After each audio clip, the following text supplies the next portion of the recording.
Hello, you wonderful people, and welcome to another episode of Not Too Comic Book. This being a show where I talk about TV shows that are adaptations of comic books. For today's episode, I'm going to talk about the series premiere of Echo, a great series premiere. A lot of really interesting things went down in this episode, so let's break it down. Well, first and foremost, I liked how they did the opening of this.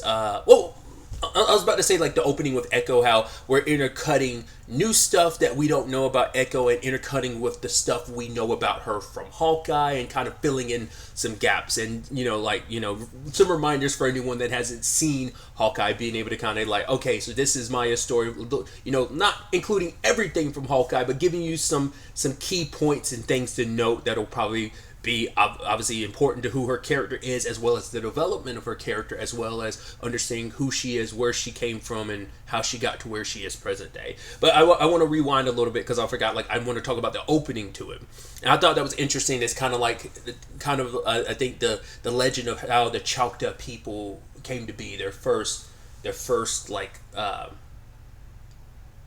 leader, her name was it Chafa, I believe.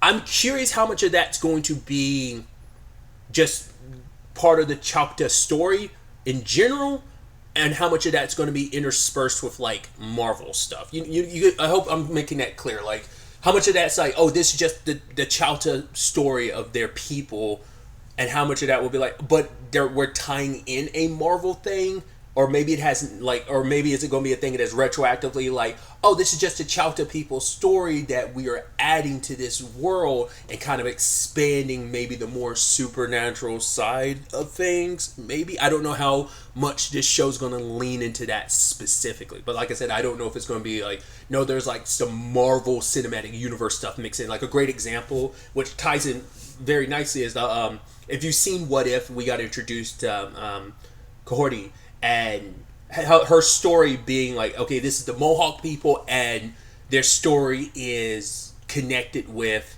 the Tesseract. So I'm wondering if it's going to be something similar to that, or how they're going to handle that. But the reason why I'm saying it's even more interesting, we see the older version of Bonnie, which is Maya's cousin, who's like a sister to her.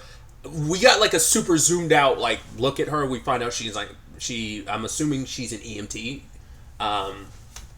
But I was like, is that Devery Jacobs? I was like, nah, I must be crazy. And then we see her name at the end. I'm like, oh, that was her, which is interesting because speaking of Cordy from What If, she's voiced by Devery Jacobs, which I was like, oh, I figured like if they ever did that character live action, I would assume she would play the live act, which obviously sadly doesn't always happen, but I feel like because of this, it's less likely to happen. But also, who's to say they ever had plans of taking that character live action? I mean, the character was just introduced, so that's, they probably thought about it. I mean, but nothing's probably been like solidified. It's just something they probably thought like, oh, like depending on how people receive this character, maybe we'll consider it type of thing. I don't know. I'm thinking like I said, that's probably so far ahead that's like, let's not get too caught up in it. But that was my immediate thought. Devery would just like play the live action version of the character, but if she's already kind of in the MCU proper because of this show, but once again, even if that was the case, it's not like she wouldn't be the first actor in this universe who's played multiple characters. Either way, tangents and all that aside, but we kind of we get introduced to Maya's family more, her mom, her grandparents, and obviously like her dad. We don't know what kind of trouble he was mixed up in even before he met Kingpin. It seems like maybe he was already he comes from a troubled family, because later on her grandmother's like, yo, I told my daughter to stay away from the Lopez boys because they went out to get some hot chocolate and the brakes were cut. And like I said, like he doesn't seem like he worked for Kingpin until he got to New York. So it's just like he was just kind of like mixed up with the wrong people, and he took care of them, whoever they were. But it's like, yeah, like that's not going to bring my daughter back, which I thought was so interesting. Like the actors who playing her grandparents, like one is Tantu Cardinal. I hope I'm getting that right. I was like, what was the most recent thing I've seen her in? I want to say Three Pines on Prime Video was probably the most recent thing I've seen her in. She had a pretty recurring role in that. But also the actor who plays her grandfather, I'm like, which is interesting, him and Zach, because they're like the last time I saw them together in something was oh god, what was it? Longmire, which is so interesting too because I made that same reference during season 2 of Dark Winds. It's just interesting how stuff like that comes about. Like, oh, like these people, I haven't seen them, like other, like him working with people he worked with on Longmire. Just thought that was just kind of interesting. Like, well, I want to say The Last of Us was the most recent. He was one of the couple that Ellie and Joel came across in. He was a husband they came across in the beginning of episode 6. But anyway, tangents and all that aside, she wanted him. I think it's so interesting. I guess she figured she couldn't take Maya away from her father, but it's like because she wants to protect her what family she has left. It's like she lost one of her children, so like it's understandable. But you would have thought she would have kept Maya, because especially wanted to keep her family safe. But I guess maybe Maya being his daughter would have always brought trouble in some shape or form. Maybe, I don't know. But them having to kind of leave, and especially because Maya blames herself for her mom's death in the car accident, because she's like, she wouldn't have died, she wouldn't have gotten hurt, because she didn't know at the time her mom was dead. But it's like she wouldn't have gotten hurt if I hadn't like asked for hot chocolate. Like if I hadn't asked for that, mom would be okay. But it's like, especially because her father held more guilt. It's like because she's dead because of me. So obviously he wanted to be there for his daughter. He wanted her to be better than him. It's like for him, this life of crime and stuff like that, it's all he's ever known. It's been inundated in that since he was young. And so when he came to New York, he did what, like either he reached out to Kingpin or Kingpin reached out to him. But whatever the case may be, this is my world. This is what I've always known. I want you to focus on school. I want you to not be me.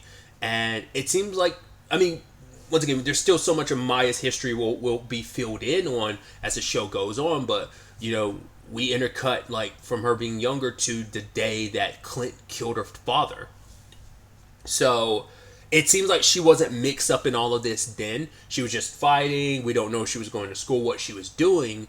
But yeah, that set her on her path. I mean, she was kind of in her rebellious phase because she was angry and acting out and like was stealing a bike. She didn't care. She just wanted to cause some mayhem. And Fisk had to kind of bail her out, get that influence of the cops being like, yo, do you know who that is? Like, get the hell out of his way, let her go, like, whatever Fisk wants, Fisk gets. So when it's all said and done, he pushed her, he took that anger inside of her, in him, and it's like, he took the anger inside of her, it's like, oh, I can point this in a certain direction, like, give you purpose. He's like, I know what it's like to go through what you're going through, which is ironic because as we find, we already knew because of Hawkeye, him saying all that cuts even deeper when it's like, oh, you sent Hawkeye to, you sent Clint, you like pointed him like a loaded gun. Clint may have been the bullet, but you were the gun.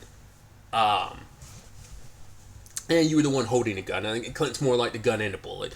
But you pointing him towards her dad, so it's like her saying all that, and especially when he's like, yeah, my father died when like my dad was killed, and it's like, well, that's also been the conversation of, well, it seems like this is building off of Daredevil, which we know he murdered his father, so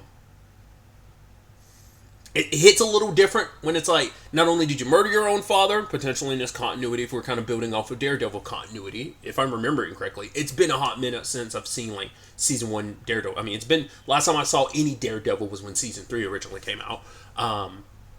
But intercutting that with the fact is that you also murdered her father, it's like, it seems like killing dads is kind of your thing. So, I don't know. It was interesting. But it's like, yeah, that's Fisk for you. He manipulates. And so he pointed her, like, I love that her first job, it's like, she's just kind of, like, freaking out a little bit, like, because, yeah, she's kind of thrown in a mix. They're straight up killing people, and she's kind of going with the flow of it. Because I think it's a thing of, she knows exactly who her uncle is. She has always known who Fisk was. I mean, obviously, it's like, she paid enough attention with what her dad was doing and who she was working for, like, Fisk's reputation precedes him. So, but that whole sequence, I loved it. When, like I said, like she, like, especially because it's like, yo, Fisk dudes went in there, went to work, like bash down the door, guns blazing type of situation. And like I said, she's at the doorway and the guy starts trying to choke her, and just that moment, just everything going quiet, their two hearts beating, hers and his, and just in that moment, snap, and then all you hear is her heart beating. In that moment, it's almost like she felt it. It's like that rush hit her where she was just like, oh yeah, I got this. Went into town inside the room, and it's just, yeah, that anger that's inside of her. I get the last shout, I get to punch, I'm gonna get to hit something, and it felt good, because she was kind of all alone in that anger. Bonnie reached out to her, but who knows how much they really communicated over the years. Must be tight enough for Bonnie to being able to reach her through text, and so they must have linked back up again at some point in time, or maybe that's how maybe even since they were kids they kind of exchanged messages and stuff like that. Who knows how. They probably were never able to be around each other because, the grandmother probably made sure of that. But at the very least, they did stay in communications. And once again, this was also before Maya got mixed up even further with Kingpin. Because once again, that's just her dad's thing. It doesn't seem like it was her thing. She was kind of on the outskirts of it, but never, involved, even indirectly, But either way. But yeah, they ended up handling things, and then Daredevil shows up, which I was like, I kind of got that slightly spoiled for me. For one, once again, follow enough nerdy news to already know that he was going to be in this show, but I wasn't expecting him to be in this episode because I didn't watch any other trailers, but I saw something related to the episode with Daredevil. I was like, oh, okay, so I guess he's in this episode. I just wasn't expecting him to pop up this early in the episode. I was like, yo, and they're duking it out. And I just love, because he's like, yeah, I've been watching them for a while, and then you guys had to show up. And, yeah. She handles her own. I love that whole sequence of, her, she's going for it, going in. And I love that whole fight sequence, just kind of showing you, yeah, Daredevil doing Daredevil stuff. And he is wearing a classic outfit. Once again, timeline-wise, because this is during Hawkeye, so this is before, because I'm pretty sure She-Hulk takes place after this. So this is, there's already the book with the official timeline for the MCU and stuff like that. But I'm like, yeah, She-Hulk definitely takes place in the future, past Hawkeye and stuff. So he hadn't gone to LA yet, so he's still wearing his classic New York Daredevil outfit. But either way, Fisk is actually impressed with her. He's like, yo, none of my men have ever been able to go toe-to-toe with him like that. So the fact that you were able to handle... Like I said, she's still green around the gills because this is her first real assignment. But yeah, then we see she's been working with him, and then wanting Clint, the person responsible for her dad's death, and then we get that scene from Hawkeye. And I don't think we got all of that dialogue from was some of that new? Some of that dialogue. Maybe it all was there. I've not seen Hawkeye since it originally aired, but I'm I can't remember if all that dialogue was exactly the same or not. Specifically him being we're both the same, we're both angry people, which I'm oh. I don't think I even pieced that really together even back then, the similarities between them, because I think I was so focused on because obviously that was about Hawkeye's anger and guilt, versus this being Maya's. This is her show, so now it is. I should also note that too, speaking of Maya, I thought it was so interesting. I noticed this and I thought it was so interesting, kind of getting the flip side, Maya's perspective in that fight made it seem hey, we were getting the lackey perspective, because obviously you always view the show through the hero's lens, which she's the anti-hero of the show, but it's so interesting because getting her perspective in that Daredevil fight, it's almost getting the fight from the purview of the bad guys, which you don't always get necessarily. It's weird to say, but it felt so interesting. The camera was, like I said, from her perspective, she's the bad guy in this situation, she's the lackey, and you never really get their perspective, only usually in relation to, it's through the lens of the hero typically. I hope I'm making sense. I'm probably not, but I thought that was so interesting how that was kind of done. But either way, like I said, I just don't, going back to it, I don't remember Clinton specifically making that correlation. I remember him being your boss is the one that want your dad dead. I remember that distinctly, but I don't remember him making a correlation of we were both people manipulated and someone used our anger. I just don't remember that specific dialogue. So that's why I'm like, I don't remember if that's new or that probably was, because I know that seems straight up lifted from Hulk. I just don't remember if that extra dialogue was new or not. But either way, Maya ends up going after Kingpin and shooting him. And we skip to 5 months later, and she ends up going back home to Oklahoma. I mean, she just got a bullet. I was like, why are you? I was like, interesting. And of course, she'd be like suffering the ramifications. You pull the trigger on the Kingpin. Everyone wants you dead. And we find out later on there's a bounty on her head. Makes sense. You go for the king, of course, like any remnants of his organization. I mean, makes you wonder who's been running things while he's been, she thinks dead, but he's been out of commission. I wonder, does she know that he's actually still alive, that he was just maybe in a coma for these past 5 months? Because the ending makes it seem like he wakes up just then. So, like, who has it been, like some of his right-hand people that have been handling this?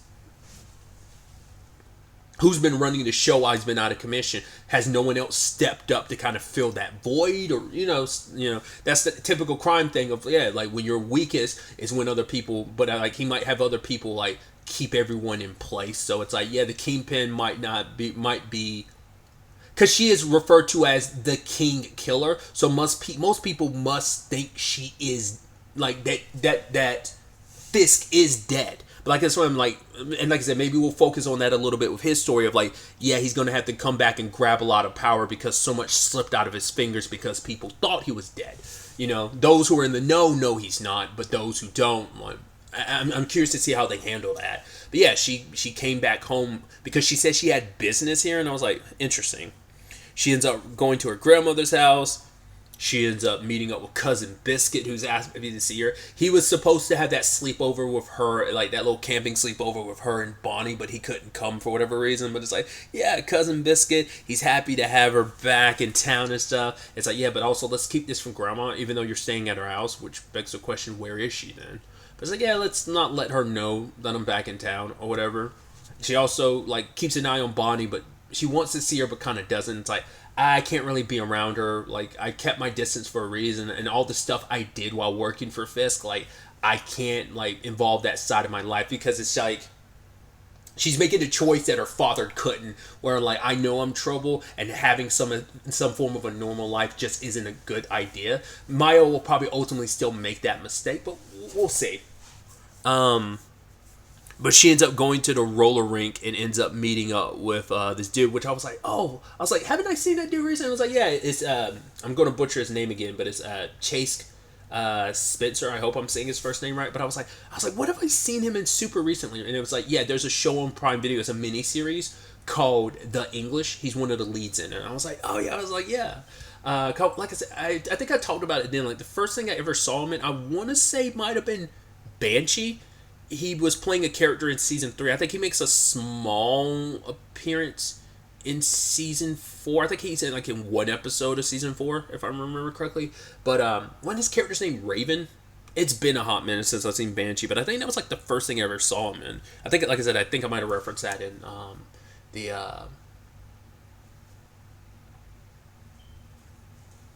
when I was reviewing the English. But either way, when it's all said and done, he is someone that she knows. I guess he's mixed up in that world. So she hasn't been back since she was a little kid, but to know enough that, like, I guess, like, maybe she's known that he's always had criminal connections, or maybe through her own connections was able to find out, he's that guy in town. But basically, she wants to use one of his train cars as a means of, because I guess all business in Oklahoma has to kind of go through him. So I guess he gets a little slice of that pie. But Fisk, and it makes sense that Fisk, like, Enterprise would be, like, across the states. I mean, we don't know, like, how international he is, whether he is just spread across the U.S. That's why I'm also wondering, like, is that what ended up bringing... Like I said, I don't think he started working for... Her father didn't start working for Fisk until he got to New York, but that's the thing. Like, has Fisk expanded since then into Oklahoma, or was he already there and that was already a connection? Like, maybe he already had his ties to Fisk, but now he just, like, had even deeper ties upon going to New York. Like I said, maybe the timetable will get explained a little bit more as we progress through the season, but... Hodu doesn't want war coming to Oklahoma. Their town in particular was it because it's like, yeah, people I love are here. I don't want you bringing whatever you're about to bring here. Because for her, I thought it was just about like the moment she's like, oh, like she wants to hit like a shipping company of Fisk. I'm like, oh, do you want to just dismantle? And she's like, no, the king's gone. It's time for a queen. I'm like, oh, so you're not just trying to dismantle the organization, you're trying to take over it. So I'm assuming she's going to dismantle everything that Fisk owns because it's the best way to destroy his empire and his legacy, destroy all that, and then kind of take the bare bones of it and rise as your own. So I'm like, oh, so you're not like, oh, I'm the superhero. Take it. Once again, she is an anti-hero. So, but she's not coming at this like, oh, all altruistic. It's about personal vendetta of, oh, I get to burn your organization to the ground, but I also know enough of the inner workings that I can start running things. You know, there was the kingpin is dead, long live the queen type of situation. But obviously, king's not dead, so that's why I'm like, she must not know that he's still alive. Once again, a lot of people don't, considering the guy was named Vicky, who's like, oh, text someone being like, yo, I think I got, if that bounty's still good, I think I found the person I found the king killer. So, but I'm very interested to ultimately see where all of this ends up taking us going forward into the next episode. Obviously, the entire season's been dropped all at once, so the other episodes are out. So I'm excited to kind of see where things go from here, what Maya's plan is in the grand scheme of things, and you know how it's definitely not going to work out in her favor, especially with Fisk still being alive, and you know how long will she follow down this path of going down this route, you know. Especially because she's in our hometown, she hasn't been here in so long, and she still has family alive, even though she's kind of isolated. Because the only family she's known for so long was her dad, and now like you're in your hometown where your grandma and your cousins are. So that's going to be interesting to see how you balance all of that out. That's going to be the thing that shifts her away, from the criminal side of things. But in the long run, you're going to bring a lot of death and destruction to your home, and it's like you're going to be kind of, you know, the cycle repeats itself because your dad kind of did that all those years ago. That's why you had to leave, and now you came back just for this. That's why she was like, I'm here for business and nothing else, because she doesn't want to draw anyone else into her business, but you ultimately will. Because there was something deeper to it. Like, you came home for a reason. Not just this. There is a part of you that was hoping to reach out. I mean, that's why... I mean, you could have probably found another place to stay. The fact is, you specifically went to your grandma's house, I think speaks volumes. But like I said, we'll dive into that more as the show progresses. I'm excited to see where all of this ends up taking us going forward. I should also, really quickly before I end this, really like that ending sequence and just how that's like stylized and everything. I was like, I always think they have a lot of fun with those. Like, the ones that probably stand out the most for me is the Miss Marvel one and the Hawkeye one are probably the ones that stand out the most, because those are the most like intricate ones, kind of like that. Everything else had like intro, especially WandaVision, but you get what I'm saying. But either way, I'm excited to see what happens next. But really, that's all I want to talk about. Until the next time we meet, be happy, be safe, live life to the fullest, and enjoy it. Good day, and goodbye.